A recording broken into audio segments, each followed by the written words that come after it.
ملا ہمیشہ چاہت کا پیغام مدرسوں سے، مت جوڑو آتنکواد کا نام مدرسوں سے، کوئی سنیں گے ناظرین عمران پرتاپ کی نظم۔ اس سے پہلے بتا دوں دوستو، گوتم اڈانی پر لگا بھرشٹاچار کا آروپ، NSUI نے کیا پردرشن، ورون چودھری بولے گوتم اڈانی کو گرفتار کیا جانا چاہیے۔ چلیے پہلے سنتے ہیں عمران پرتاپ کی نظم۔ تو آپ سے گزارش ہے ویڈیو کو لائک کیجیے اور چینل کو ضرور سبسکرائب کیجیے۔ ملا ہمیشہ، سن کے بتائیے گا پیچھے تک کے میرے دوستو، ملا ہمیشہ چاہت کا پیغام مدرسوں سے، ملا ہمیشہ چاہت کا پیغام مدرسوں سے، مت جوڑو آتنکواد کا نام مدرسوں سے، کوئی الزام مدرسوں سے، کوئی الزام مدرسوں سے۔ صدر محترم ابھی تک بچے رہ گئے ہیں، میں ان سے اجازت نہیں مانگ رہا ہوں، میں ان سے دعا ضرور مانگ رہا ہوں، کیونکہ اپنے بڑوں سے اجازت سے زیادہ دعا لینا ضروری ہے۔ میں ان کی دعا مانگتا ہوں، پڑھتا ہوں۔ مت جوڑو آتنکواد کا نام مدرسوں سے، کوئی الزام مدرسوں سے،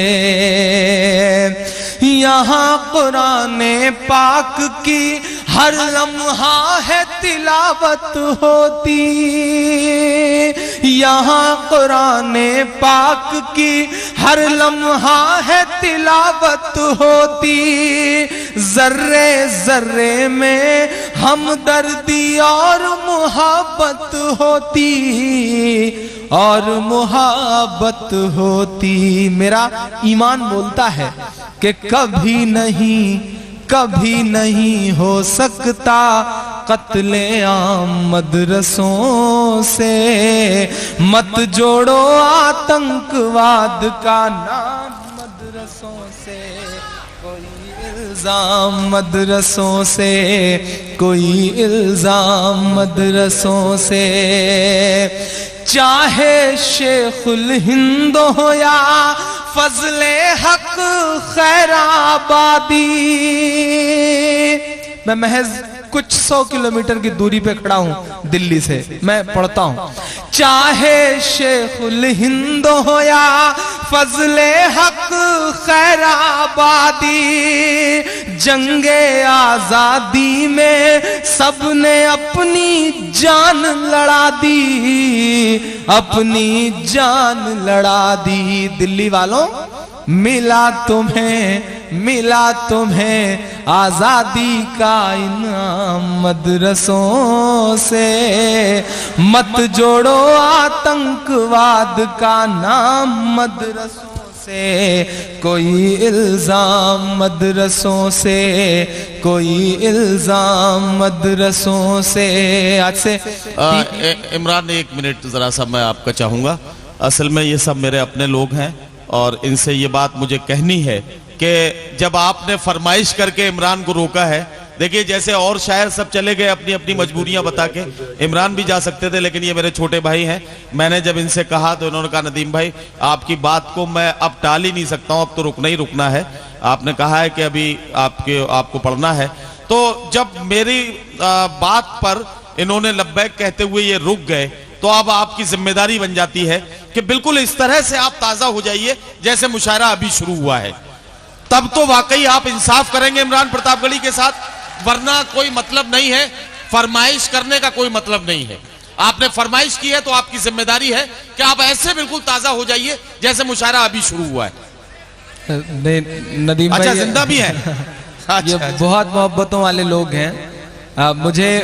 بہت بھیڑ میں اور بڑے ہنگاموں میں پڑھنے کی عادت ہے،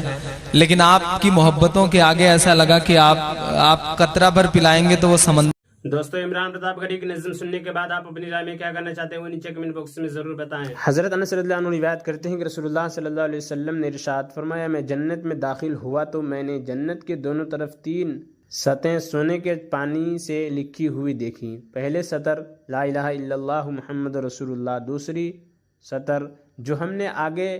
بھیج دیا یعنی صدقہ وغیرہ کر دیا، اس کا ثواب ہمیں ملے گا، اور جو دنیا میں ہم نے کھا پی لیا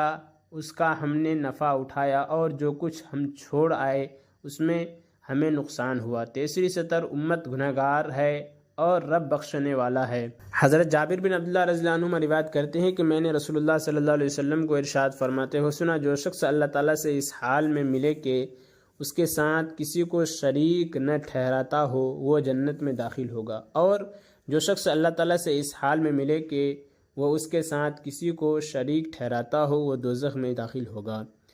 حضرت عبادہ بن صامت رضی اللہ عنہ روایت کرتے ہیں کہ میں نے رسول اللہ صلی اللہ علیہ وسلم کو ارشاد فرماتے ہوئے سنا، جس شخص کی موت اس حال میں آئے کہ وہ اللہ تعالیٰ کے ساتھ کسی کو شریک نہ ٹھہراتا ہو، یقیناً اللہ تعالیٰ نے اس پر دوزخ کی آگ حرام کر دیا۔ حضرت ابو ذر رضی اللہ عنہ روایت کرتے ہیں کہ رسول اللہ صلی اللہ علیہ وسلم نے ارشاد فرمایا، یقیناً وہ شخص کامیاب ہو گیا جس نے اپنے دل کو ایمان کے لیے خالص کر لیا اور اپنے دل کو کفر و شرک سے پاک کر لیا، اپنی زبان کو سچا رکھا، اپنے نفس کو مطمئن بنایا کہ اس کو اللہ تعالیٰ کی یاد سے اور اس کی مرضیات پر چلنے سے اطمینان ملتا ہو، اپنی طبیعت کو درست رکھا کہ وہ برائی کی طرف نہ چلتی ہو، اپنے کان کو حق سننے والا بنایا اور اپنی آنکھ کو ایمان کی نگاہ سے دیکھنے والا بنایا۔ حضرت معاذ بن جبل رضی اللہ عنہ روایت کرتے ہیں کہ رسول اللہ صلی اللہ علیہ وسلم نے ارشاد فرمایا، معاذ کیا تم نے رات کوئی آہٹ نہیں سنی؟ میں نے عرض کیا نہیں۔ آپ صلی اللہ علیہ وسلم نے ارشاد فرمایا، میرے پاس میرے رب کی طرف سے ایک فرشتہ آیا، اس نے مجھے یہ خوشخبری دی کہ میری امت میں سے جس شخص کی موت اس حال میں آئے کہ وہ اللہ تعالیٰ کے ساتھ کسی کو شریک نہ ٹھہراتا ہو وہ جنت میں داخل ہوگا۔ میں نے عرض کیا رسول اللہ کیا میں لوگوں کے پاس جا کر یہ خوشخبری نہ سنا دوں؟ آپ صلی اللہ علیہ وسلم نے ارشاد فرمایا، نہیں، انہیں اپنے حال میں رہنے دو تاکہ اعمال کے راستہ میں ایک دوسرے سے آگے بڑھتے رہیں۔ حضرت ابو ہریرہ رضی اللہ عنہ فرماتے ہیں کہ ایک مرتبہ نبی کریم صلی اللہ علیہ وسلم نماز کے لیے کھڑے ہوئے، ہم بھی آپ کے ساتھ کھڑے ہوئے۔ ایک دیہات کے رہنے والے نو مسلم نے نماز ہی میں کہا، اے محمد، صرف